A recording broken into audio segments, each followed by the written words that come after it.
So I got a call from John, who's a buddy of mine that we play every. He plays with us every week. Um, that a mutual friend and gamer from high school of ours passed this past week. A little suddenly, I think. Wasn't much older than I was. Um, but back in high school, he was part of the gaming group that we played. How many weekend nights did we spend, slinging dice, in one of the folks' houses. How many days did I spend slumming around his parents' house? Um, how many rides in that stupid gigantic car of his. Even for the 1980s, that thing was huge.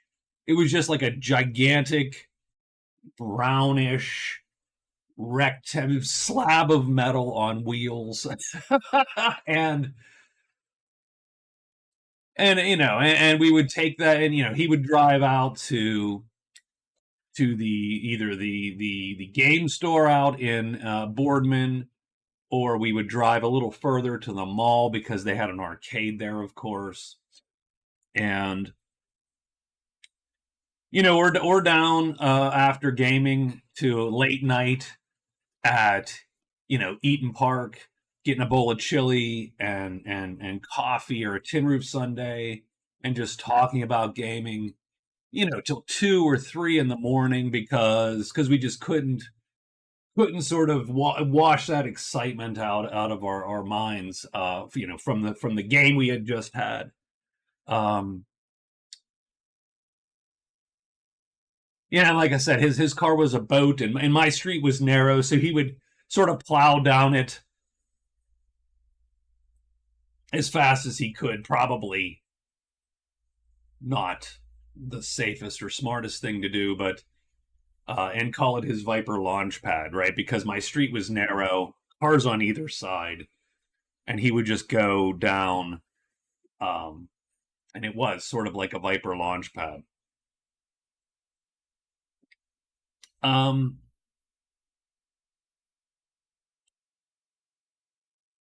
but again, we grow old and move and have families, and stuff happens in life, gets in the way. And and I had not really seen Rich that often. And it's sad, really.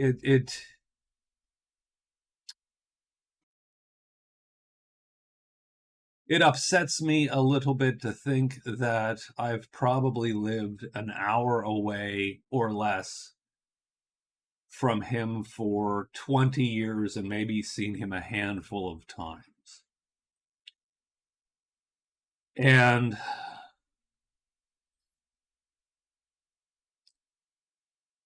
that's, and that's just dumb. That's just very unfortunate and very dumb. And I've had this discussion with actually many men. I'm not saying women don't experience this. I can't speak to it, but I've had discussions with many men who sort of say, hey, I remember when we were young, and we went out and we had friends, and now I'm older and now the world has shrunk. I have like 3 friends and I never leave my house, kind of thing. And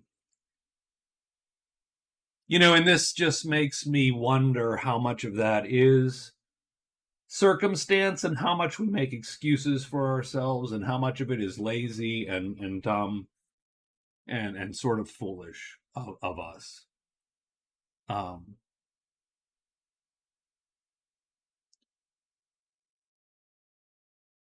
And Rich was Rich was a good gamer, right? He was our stout fighter in D&D first edition at the time, of course. Um, Loved champions, He was the, invincible Red Ryder, Russian defector with a power suit. Um, Clever, always looking for an edge and a way, right? A clever solution. And I always tell the story, right? I always tell the story of we were actually playing Fantasy Hero. We were beyond first edition at the time. We were playing Fantasy Hero, and I was describing essentially a tomb which I had mentally modeled after essentially a funeral home. And I had described all these chemicals that were stored there that were used to embalm the bodies, like that kind of thing, right? And then later on in the tomb, they came across the Lord of the Tomb, this undead lord who they had to get past to actually get to their goal. And so, of course, I'm thinking giant fight, nasty. But as I talk and monologue, I'm talking about how his parts are rotting and falling off, and he's picking them up and trying to put them back on, sort of that thing. And I think nothing of it. And then Rich makes him a deal, right? He, of all the players we had, he was the one sort of listening to all that extra detail back in the other room, like just throwaway detail about the chemicals, about the embalming tools.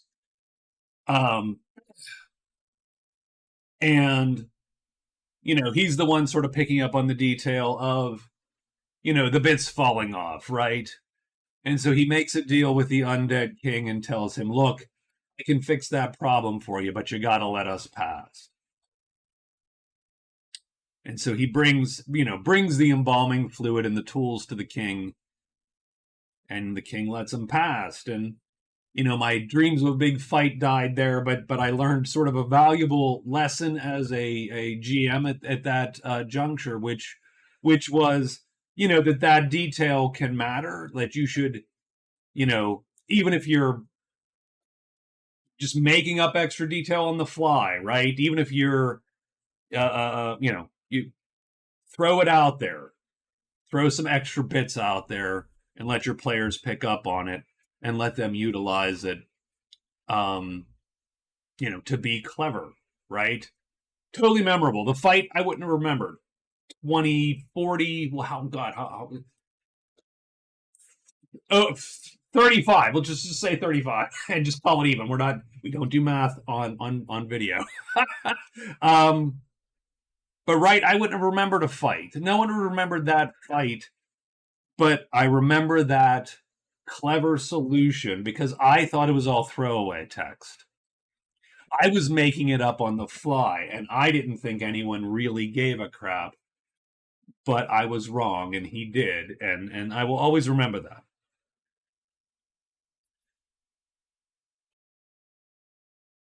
But,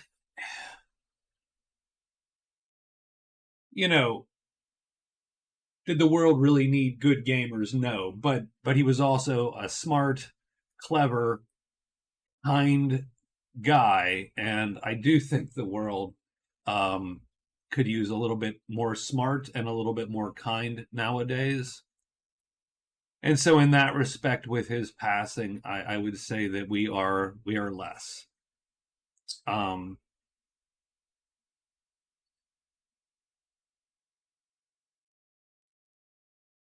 so, uh,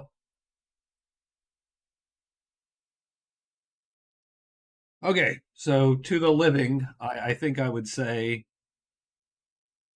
don't miss those opportunities that I missed. Go hang out with your people and maybe check up on those folks you've not checked up on in quite a while and those folks you've lost touch with, because real having that hard realization of sort of what a really crappy friend you've been sucks. um, a little bit. And to my friend Rich, though it's too late to say I am sorry. I wish we would have hung out more. I wish we would have gamed a little more. And though I'm not a big believer in an afterlife, if there is one, I hope you are hurtling down the Viper launch pad towards it. Godspeed.